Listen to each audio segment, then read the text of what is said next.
الحمد لله الحمد لله نحمده ونستعينه ونستهديه ونؤمن به ونتوكل عليه ونعوذ بالله من شرور أنفسنا ومن سيئات أعمالنا ونعوذ بالله من شرور أنفسنا ومن سيئات أعمالنا من يهده الله فلا مضل له ومن يضلل فلا هادي له وأشهد أن لا إله إلا الله وحده لا شريك له وأشهد أن سيدنا وحبيبنا وعظيمنا محمدا عبده ورسوله صلى الله عليه وعلى آله وأصحابه ومن تبع هداهم إلى يوم الدين. يا أيها الناس اتقوا ربكم الذي خلقكم من نفس واحدة وخلق منها زوجها وبث منهما رجالا كثيرا ونساء واتقوا الله الذي تساءلون به والأرحام إن الله كان عليكم رقيبا. ويقول تعالى: يا أيها الذين آمنوا اتقوا الله وقولوا قولا سديدا يصلح لكم أعمالكم ويغفر لكم ذنوبكم ومن يطع الله ورسوله فقد فاز فوزا عظيما.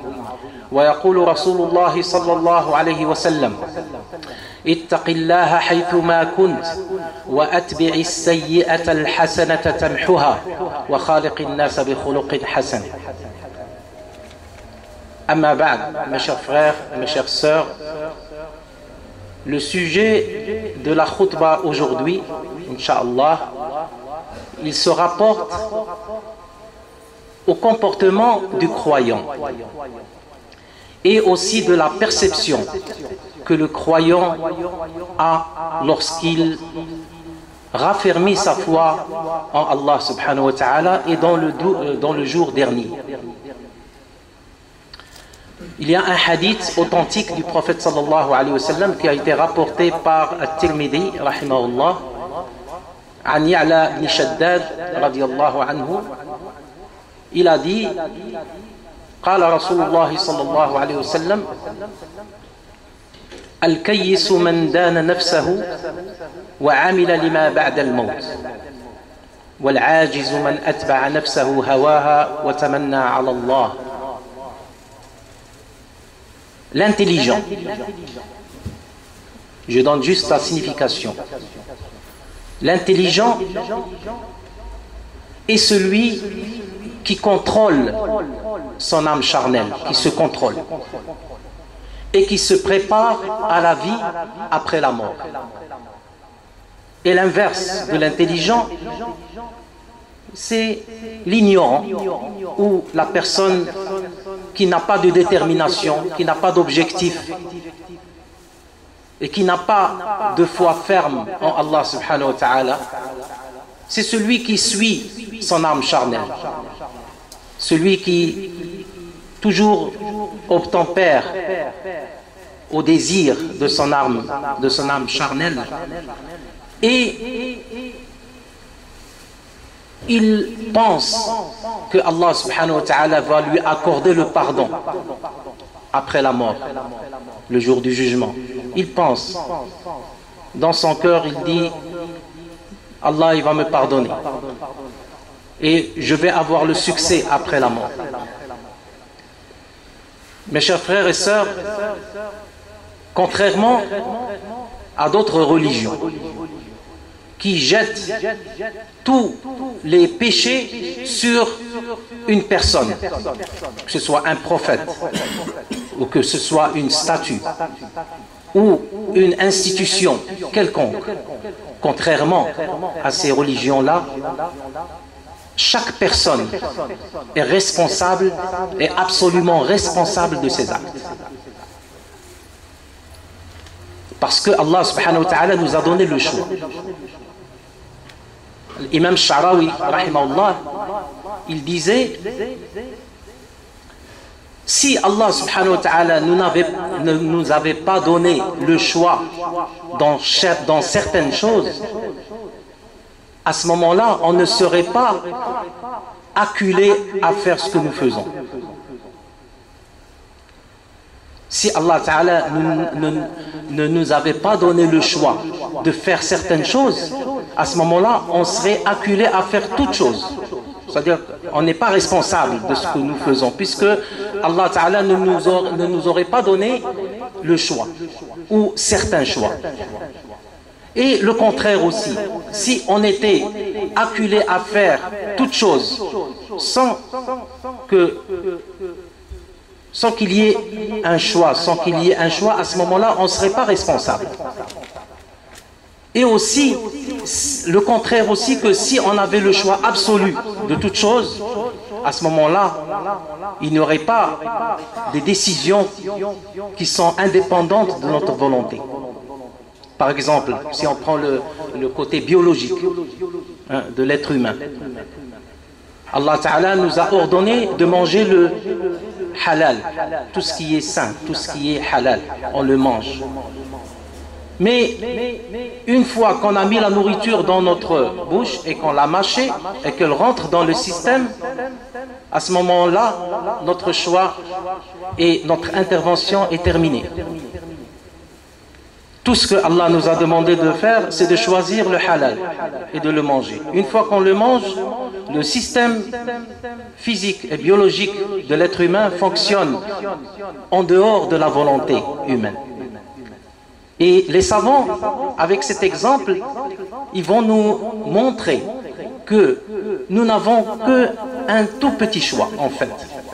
Mais ce tout petit choix, qui est très réduit, il détermine notre existence et il détermine notre salut. L'univers fonctionne comme Allah subhanahu wa ta'ala, il l'a créé.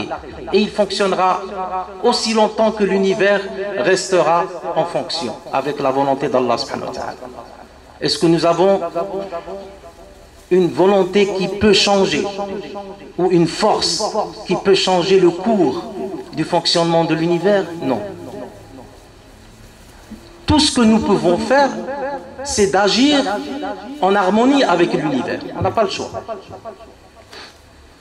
Mais par contre, on a le choix de vivre en harmonie avec l'univers.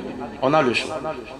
Comme on a le choix de vivre en contradiction avec l'univers, contre la nature et contre notre propre nature, puisque nous faisons partie de l'univers également. Et nous fonctionnons aussi de la même façon que l'univers. Nous fonctionnons avec des commandements d'Allah subhanahu wa ta'ala. Et le commandement d'Allah ta'ala le plus important, il n'est même pas perceptible. On ne le voit même pas. C'est l'âme. C'est ce qui prouve que le monde imperceptible, c'est-à-dire le monde qu'on ne peut pas voir, le monde caché, détermine le monde physique que l'on perçoit. Contrairement à ce que disent les matérialistes.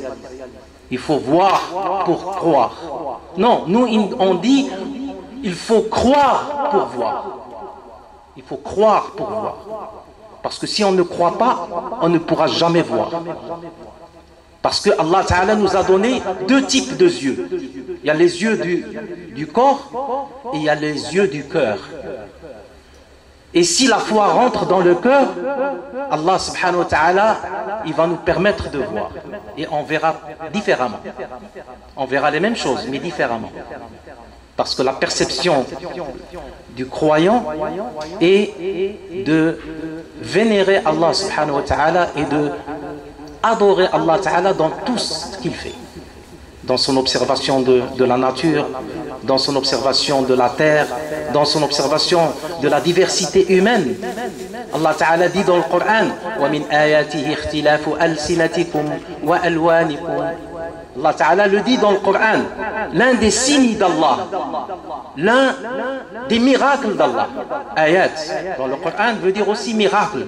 L'un des miracles d'Allah, l'un des signes d'Allah, c'est la différence de vos langues et de vos couleurs.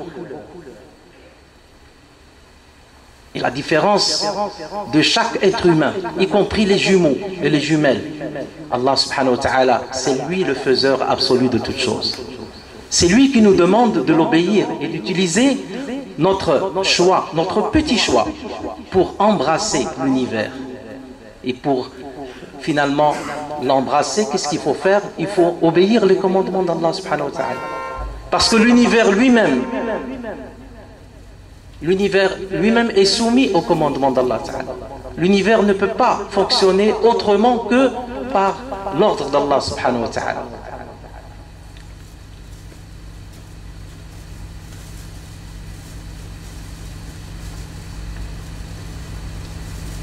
وآية لهم الأرض الميتة أحييناها وأخرجنا منها حبا فمنه يأكلون وجعلنا فيها جنات من نخيل وأعناب وفجرنا فيها من العيون ليأكلوا من ثمره وما عملته أيديهم أفلا يشكرون سبحان الذي خلق الأزواج كلها مما تنبت الأرض ومن أنفسهم ومما لا يعلمون. وبعد ذلك في سورة ياسين والليل نسلخ منه النهار فإذا هم مظلمون والشمس تجري لمستقر لها ذلك تقدير العزيز العليم والقمر قدرناه منازل حتى عاد كالعرجون القديم لا الشمس ينبغي لها أن تدرك القمر ولا الليل سابق النهار وكل في فلك يسبحون. Chaque chose fonctionne selon l'orbite et selon l'itinéraire que Allah Ta'ala lui a assigné. Tout fonctionne selon le commandement d'Allah Ta'ala. Allah Ta'ala nous a donné le choix, mes chers frères et sœurs. C'est un petit choix, mais nous devons compresser notre âme charnelle pour être en mesure d'obéir les commandements d'Allah Ta'ala. Parce que nafs ammara bis-sou, notre âme nous oblige. Parce que naturellement, Allah il l'a fait comme ça. Elle a une tendance naturelle vers la transgression des commandements d'Allah, vers la désobéissance des commandements d'Allah. Mais pour être en mesure de pratiquer le commandement d'Allah, subhanahu wa ta'ala, il faut contrôler. C'est pour ça que le hadith il commence par Al-Kayyisu man dana nafsa, celui qui contrôle ça. C'est celui-là l'intelligent. Que Allah Ta'ala nous mette parmi les intelligents et les intelligentes. أقول قولي هذا وأستغفر الله لي ولكم ولسائر المسلمين فاستغفروه إنه هو الغفور.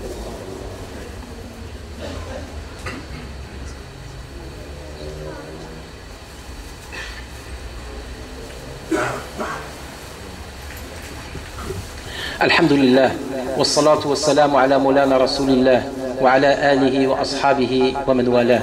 أما بعد صلوا على رسول الله كما أمرنا الله تبارك وتعالى في كتابه العزيز إن الله وملائكته يصلون على النبي يا أيها الذين آمنوا صلوا عليه وسلموا تسليما اللهم صل وسلم وبارك على سيدنا محمد وصل على المؤمنين والمؤمنات والمسلمين والمسلمات الأحياء منهم والأموات وارض اللهم عن الخلفاء الراشدين والصحابة الميامين وعن أزواجهم الطاهرات وعنا معهم إلى يوم الدين. اللهم انصر الإسلام والمسلمين اللهم أعز الإسلام والمسلمين اللهم ردنا إلى دينك ردا جميلا اللهم ردنا إلى دينك ردا جميلا اللهم حبب إلينا الإيمان وزينه في قلوبنا وكره إلينا الكفر والفسوق والعصيان اللهم اجعلنا من الراشدين اللهم اجعلنا من الراشدين اللهم فرج عن أمة الحبيب المصطفى صلى الله عليه وسلم اللهم فرج عن إخواننا في كل مكان يا أرحم الراحمين آمين آمين.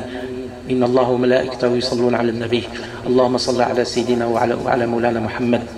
عباد الله إن الله يأمر بالعدل والإحسان وإيتاء ذي القربى وينهى عن الفحشاء والمنكر والبغي يعظكم لعلكم تذكرون اذكروا الله يذكركم وادعوه يستجب لكم ولذكر الله أكبر والله يعلم ما تصنعون وأقم الصلاة.